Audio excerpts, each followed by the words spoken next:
So tonight, 9:30pm GMT over on the Omegon Plays channel and on Twitch, I am going to be attempting to stream some American Truck Simulator. As Parliament is in recess for the next 2 weeks, political streams are going to be diminished, and I will instead be doing more game streams. Quotes around game. Link to the Omegon Plays channel and Twitch below. Now the subject of today's video is pretty simple.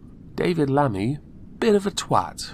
And I'm going to spend the remainder of this video explaining why he's a twat. David Lammy, for those who don't know, is a Labour MP who is quite outspoken. There's a reason he doesn't feature on TV much, and it's because when he does, he usually says something really, really stupid. The more recent one is the one we're going to focus on in a bit. First things first, I want to address some of the things he stands for, because actually I agree with a number of things he has voted for. But then there are things I disagree with entirely, and we'll certainly address those as well. And I'm not trying to now character assassinate him, or set up a character assassination. I want to show you how much of a twat he is, and the fallout for being the aforementioned twat. So David Lammy has voted for equal gay rights. He also voted for the smoking bans, the hunting ban. He has voted for same-sex marriage on all but one occasion, but I have yet to find out why. I assume the amendment wasn't entirely equal. He has always voted for laws that promote equality and human rights, but the one thing he has voted against that I'm not totally in favour of, what he's voted for, not the actual thing itself, is allowing terminally ill people to be given assistance to end their life. I think under certain circumstances, certain types of people should be granted the right to do so. I do not believe we should keep them alive and have them suffer longer and longer and longer, because we don't know how long they'll live for. On foreign policy, he voted for the Iraq War. I don't know what to say to that, really. A war built off the back of a false premise.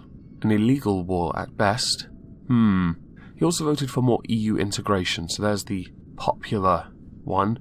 Although within his voting record, he voted 81 votes on it, 9 against it, and 47 absences between the years of 2006 and 2019. That's a lot. But he's also voted against military action against ISIL, or Daesh, or ISIS, or those twats in Syria.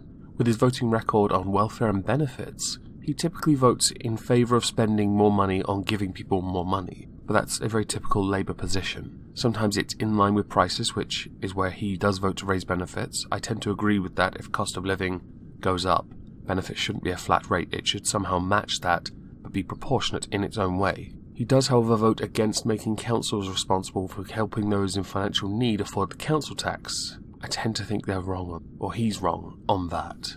On tax, and this one's quite interesting, he votes against tax on drinks, VAT, plane tickets, motor vehicles, but he does, however, then decide to punish those who earn over 150 grand even more, and he voted against raising the threshold at which people start to pay tax.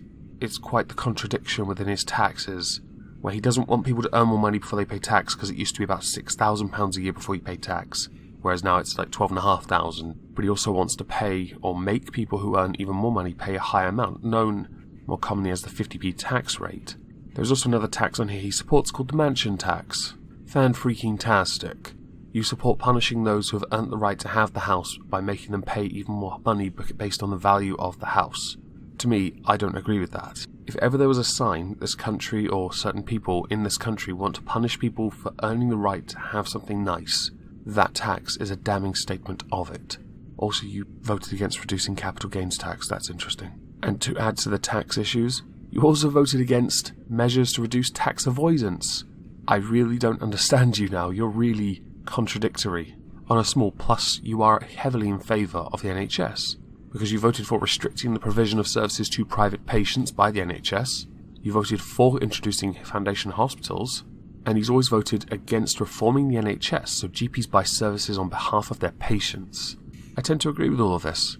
I know I'm not doing a good job painting him as a twat yet, but I thought I would at least give you some of his voting record, which is linked below, because there are things I disagree with him fundamentally on. His behaviour on Twitter is hilarious, by the way. He always gets into arguments, he's always being rude, he always uses the race card when he doesn't get his own way, because in case you didn't notice, he is one of them black fellows. It's just, it's irrelevant, so why on earth does anyone care? Now he has recently come up again, because he was on the Andrew Marr show. The Andrew Marr is a journalist, heavily biased one, he works for the BBC, but as a journalist, his job is to poke holes would make questions out of nothing, and he did that quite well in an interview with David Lammy. People have accused Andrew Marr of being biased on this interview. They're wrong. He merely poked the correct hole. He was not defending the ERG. And I think it's very important people know this. He was genuinely trying to hold Lammy to account for what he said. And I'm going to play the clip of what he said. I'm going to show you a clip about somebody you may recognise in full flow. I'm just looking over there at Winston Churchill. On the 30th of September 1938, he stood up in Parliament and he said we would not appease Hitler. I'm looking across to Nelson Mandela, who would not give in to apartheid. We say we will not give in to the ERG. We will not appease. We will not appease. By implication, you're comparing the ERG to the Nazi party, or at least to the South African racists. Now, whatever you think about the ERG, that was an unacceptable comparison, wasn't it? Andrew, I would say that wasn't strong enough. Really? In 1938, there were allies who hatched a plan for Hitler to annex part of Czechoslovakia, and Churchill said no, and he stood alone. He did. We must not appease. We're in a situation now, and let me just be clear, I'm an ethnic minority. We have in the ERG, in Jacobs Rees-Mogg, someone who is happy to put onto his web pages the horrible, racist AFD party, a party that's Islamophobic and on the far right of the German system. They're happy to use the phrase Grand Wizard. KKK is what it evokes to me when I think of that phrase, and the Deep South.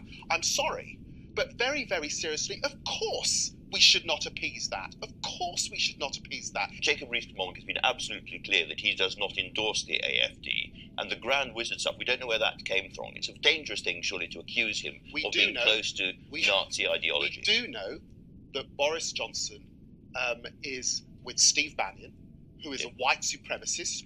Naturally, this sparked a little bit of outrage from a number of people. Likening Jacob Rees-Mogg and Boris Johnson to Nazis isn't the smartest thing you could do.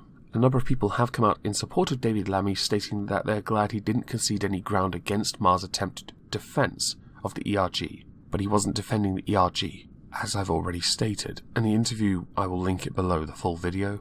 You can watch for yourself. He did not defend it. Naturally, because of this, Boris Johnson and Jacob Rees-Mogg have had to offer statements on this, with Jacob Rees-Mogg taking to Twitter to say, "I feel sorry for Mr. Lammy," comparing a parliamentary ginger group with an organisation and creed that killed 6 million Jewish people makes him look foolish and his comments unbalanced. It has damaged his reputation. With a number of people in the comments underneath his tweet indicating that Jacob Rees-Mogg is in fact a fascist. I just want to say, I don't believe Jacob Rees-Mogg qualifies as far right. I believe he's on the right, and I believe what's happened is the Conservative Party at this present time, because of Brexit, is torn between what makes it conservative and what makes it want to lean slightly more to the left. And I think that fracture is similar to that of Labour, where its front bench is very far left, but the majority of the party is centre-left, which is where they're equally fractured. It's why there is no consensus, no majority for any option on Brexit in Parliament. And with this heavily divided Parliament, there are many that point out its somewhat toxic polarisation at best, which is actually a direct quote from Boris Johnson himself, who is naturally a right-wing fascist as well, with him pointing out that the sooner we leave the EU, the sooner the name-calling could end, or will end in his mind. I do think, once we have left, people's attention will no longer be focused on something that is so heavily divided, and people will stop going so far as to call people extreme hard-right fascists, because just because they want to leave the EU does not make them extreme hard-right.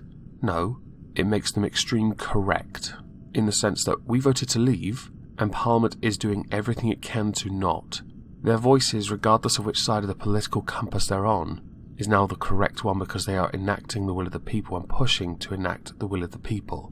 David Lammy is naive to start using this kind of language because it's dangerous. If we normalise and accept that people can call others Nazis like this, then it's not going to be long before that kind of language creeps its way into Parliament, and I don't think the Speaker will stop it. Also, what's worse than a Nazi? I'm really confused. It's something Lammy said, and I'm not sure what's worse than a Nazi at this point. Then again, the word Nazi has been utterly devalued over the years. Some taking on the moniker of neo-Nazi, or calling those who are on the right a neo-Nazi. Retards like Spineless Foreskin and, well, even Jeff Holiday did it, I believe, at one point as well. I can't be arsed with this shit. I don't care if you're on the right or the left. I don't care if you're on the extreme right or the extreme left. As long as you're not pushing to take away people's rights, as long as you're not pushing to exterminate other people or declare war on people based on arbitrary factors, don't care. Really don't care. And David Lammy going on the BBC to say what he has said is dangerous, because even though Andrew Marr did try and hold him to account, he didn't do a good enough job. I'm not saying because he's biased, I'm saying because I think there are a few cards Lammy could have played that made it very difficult for Marr to actually debate him. Because Lammy has a reputation of throwing the race card, like I stated earlier on in the video. It makes it very difficult to argue with someone as delicate as him when you know the next card they are going to play is the race card. Now, an interesting contradictory point here I want to mention, and this was brought up by a patron of mine whose channel I'm going to link below, is that a man was arrested for calling Anna Subria a Nazi, but David Lammy did it on national television and nothing has happened. I want to know why he hasn't been arrested. Is it because somehow him saying it is fine and MPs are above the law? Or has someone arbitrarily decided, well, he's got a point? I'm very interested to know what the fuck is going on. Anyway, there are many other instances where David Lammy has done something stupid, but I wanted to show sensible ones, in the sense that his voting record is a huge contradiction, and I wanted to show what he did on national television and what the fallout was. Because the only people that have actually spoken out against it are Jacob Rees-Mogg and Boris Johnson, and I think that's pretty sad.